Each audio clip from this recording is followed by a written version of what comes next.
Hello, everyone, and welcome to the poster presentation entitled Rapid Evolutionary Radiation of the Baculum within the Sciurus genus.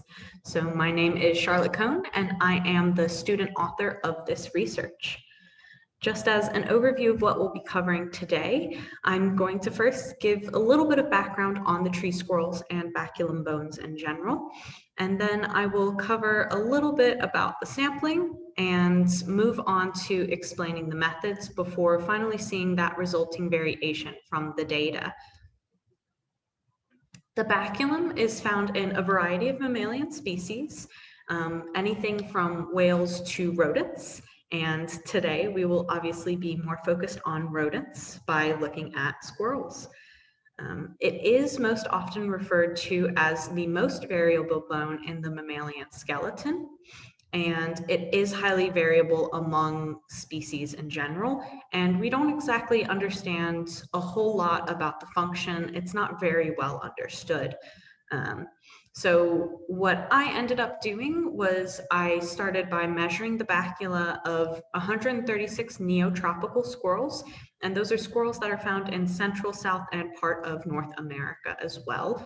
And I did this in order to quantify the differences and begin to understand some of the patterns of variation better, and ultimately determine what causes the structure to evolve.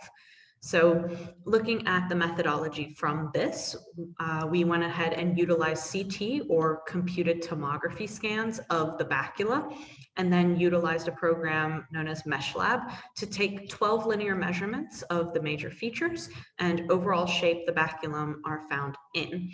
So looking at figure 2, we see an example of a CT scan of the Sciurus niger baculum, and that shows some of the major features that we were measuring and some of the points that we would have measured within those 12 linear measurements. So the variation among the bacula we visualized, and that was done utilizing an ordination technique called linear discriminant analysis, also known as LDA, and the resulting scores were also visualized within a phylogenetic context. So the visualization of LDA1 and publicly available DNA sequences was used to create that phylogenetic tree, which you'll see in figure 4A in the center. So each LDA is going to be separated and colored by the species maximum variation and scaled by the geometric mean. And if we found that we had enough data, we were able to create ellipses of the same color of the data points in order to show a little bit of the variation from each LDA.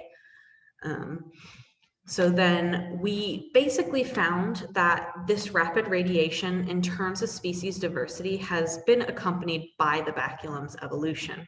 So baculum shape is related to phylogeny, as can be seen in how the certain colors representing those LDA scores cluster among those close relatives.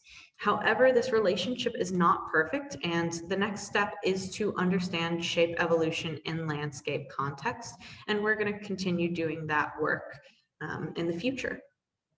So I just want to take this time to acknowledge that I want to thank the McLean lab for having me and allowing me to do research for these past couple of semesters. And in particular, I want to thank Dr. McLean and Rebecca Mallon for their help as much as they have on this poster. But thank you all for your time, and I hope that you definitely learned something new from this one. Thanks.